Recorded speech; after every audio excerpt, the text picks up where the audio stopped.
یہ ایران نے ثابت کرنے کے لیے کہ ہم بھی یہ اختیار رکھتے ہیں کہ ہم بتائیں گے کہ جنگ کو کس ہماری شرائط کے اوپر لڑنا ہے اور کس طریقے سے لڑنا ہے. تو بی بی سی لکھتا ہے کہ تہران یہ دکھانا چاہتا ہے کہ جنگ کی رفتار اور سمت کا تعین صرف امریکہ نہیں کر سکتا، اس کے ساتھ ہی وہ شاید امریکہ کے فوجی، معاشی اور سیاسی اخراجات میں مزید اضافہ کرنا چاہتا ہے تاکہ واشنگٹن اس کے بعض مطالبات کو تسلیم کرنے کے لیے آمادہ ہو جائے. لیکن بہت کچھ ایک نہایت اہم سوال کے جواب پر منحصر ہے. آخر ایران اس جنگ کو حقیقی طور پر کتنے عرصے تک جاری رکھ سکتا ہے؟ یہی ہے وہ سب سے بڑی پہیلی جس کے بارے میں بات کر رہا تھا کہ بی بی سی جب اس سوال کی کھوج میں جاتا ہے اور دنیا بھر کے جو اس وقت میڈیا آؤٹلیٹس ہیں جب وہ اس سوال کی کھوج میں جاتے ہیں کہ ایران کتنے عرصے تک یہ جاری رکھ سکتا ہے، تو آپ یہ ذہن میں رکھیے کہ اسی مفروضے کی بنیاد کے اوپر موساد نے کنونس کیا تھا CIA کو، ڈونلڈ ٹرمپ کو کنونس کیا تھا، اور اس حوالے سے بریفنگ جا کر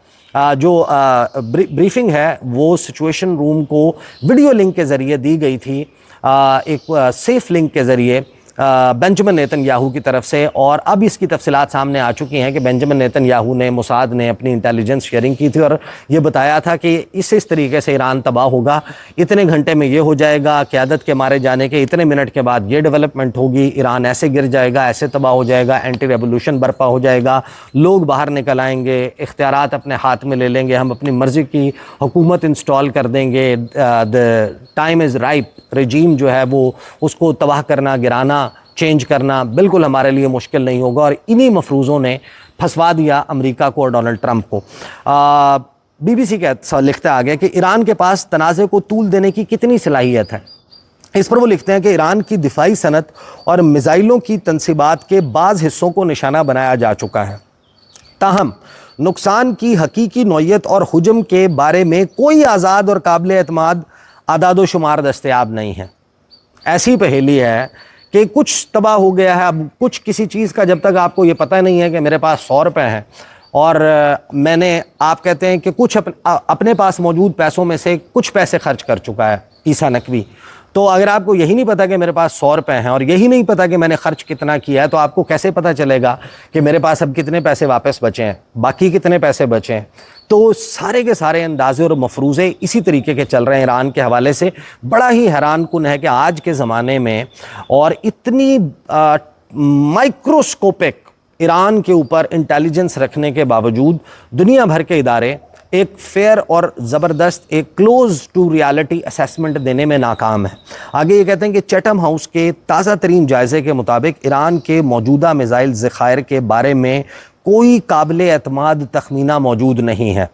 وقت گزرنے کے ساتھ ایران کی جانب سے بیلسٹک میزائلوں کے بڑے حملوں کی شدت اور حجم میں کمی دیکھی گئی ہے، تاہم جنگ جاری رکھنے کی صلاحیت کا اندازہ صرف میزائلوں کی تعداد سے نہیں لگایا جا سکتا. ڈرونز اور کروز میزائل نسبتاً آسانی اور کم وقت میں تیار کیے جا سکتے ہیں، جبکہ اب تک مارے جانے والے متعدد فوجی کمانڈرز کی جگہ نئے افراد تعینات کر دیے گئے ہیں. اس کے علاوہ ایران کا فوجی کمانڈ اور کنٹرول کا انفراسٹرکچر بھی مجموعی طور پر برقرار دکھائی دیتا ہے.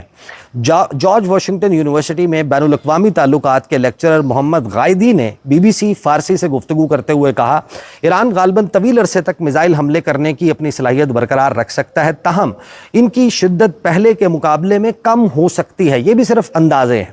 اس کے باوجود وہ آبنائے ہرمز میں خلل ڈالنے کی صلاحیت رکھتا ہے. اس کے آگے جو ہے وہ BBC لکھتا ہے کہ ایرانی فیصلہ سازوں کا یہ بھی ماننا ہے کہ ایک طویل جنگ امریکہ کے لیے بھی نقصان دہ ثابت ہو سکتی ہے.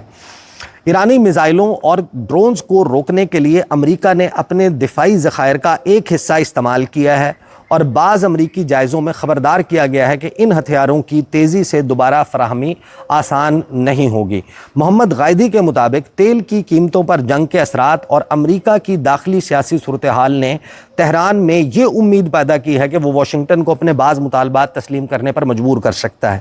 امریکی داخلی سیاست کے تناظر میں صدر ڈونلڈ ٹرمپ کو اب بھی ریپبلکن ووٹروں کی نسبتاً مضبوط حمایت حاصل ہے، تاہم مختلف جائزوں اور عوامی سرویز سے یہ بھی ظاہر ہوتا ہے کہ بہت سے امریکی شہری اس تنازع سے ناخوش ہیں اور انہیں یہ تشویش لاحق ہے کہ ٹرمپ اب تک اپنے جنگی اہداف حاصل کرنے میں کامیاب نہیں ہو سکے ہیں۔ اگر تہران کا یہ اندازہ درست ہے تو اس کا مقصد صرف امریکہ کو فوجی میدان میں شکست دینا نہیں ہے، اس کے برعکس ایک طویل اور زیادہ مہنگی جنگ خود امریکہ پر دباؤ ڈالنے کا ایک ذریعہ بن سکتی ہے۔ فی الحال ایسا کوئی واضح اشارہ نہیں ملتا کہ صرف فوجی صلاحیتوں میں کمی یا عسکری پیچیدگیاں ہی ایران کو جنگ روکنے پر مجبور کر دیں گی۔ پھر آگے بی بی سی نے لکھا کہ ایران کی معیشت کب تک دباؤ برداشت کر سکتی ہے، یہ بھی ایک معمہ ہے۔ اس کے اوپر بھی، اس پہیلی کے اوپر بھی انہوں نے غور و خوض کرنے کی کوشش کی اور اس کا بھی ڈیفینیٹ آنسر موجود نہیں ہے۔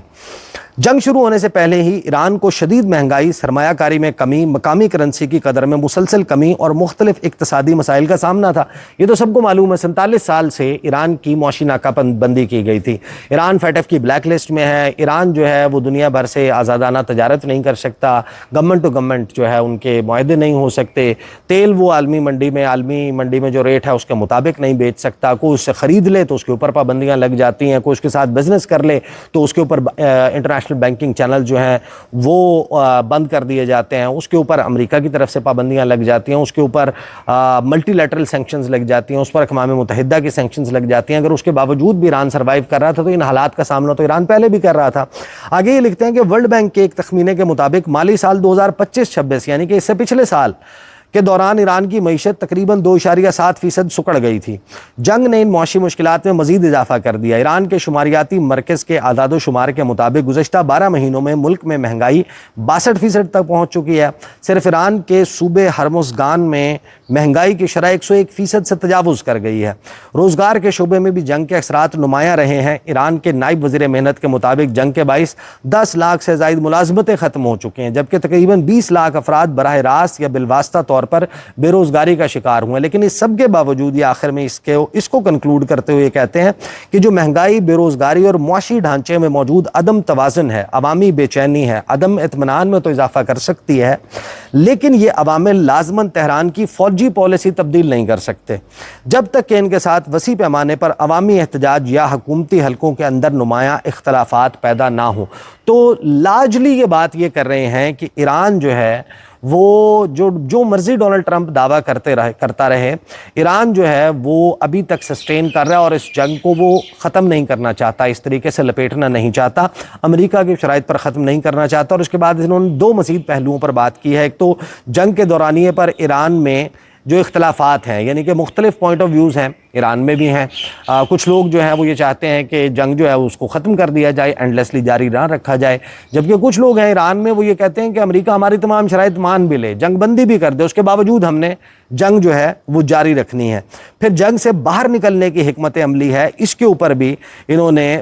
جو گفتگو کی ہے وہ لگ بھگ یہی ہے کہ ایران جو ہے اس کو جلدی نہیں ہے اس جنگ سے باہر نکلنے کی، ڈونلڈ ٹرمپ اس جنگ سے باہر نکلنا چاہتا ہے، اور پورا ویسٹرن میڈیا اس کے اوپر بات کر رہا ہے کہ ڈونلڈ ٹرمپ انتظامیہ کے پاس، امریکہ بہادر کے پاس اس جنگ سے نکلنے کی کوئی اسٹریٹجی نہیں ہے۔ تو ڈونلڈ ٹرمپ جو بھی دعویٰ کرے اس کے چند گھنٹے کے اندر ہونے والی جو ڈیولپمنٹس ہیں وہ ہمیں بتا رہی ہیں کہ 13 اگست کی صبح جمعرات کے دن تک، اس کے آغاز تک ایران جو ہے وہ ایک ایسی پہیلی ہے جس کا جواب ابھی تک کسی کے پاس موجود نہیں ہے۔ These are the details. اگلی ویڈیو میں ملاقات ہوگی، اجازت دیجیے، اللہ حافظ۔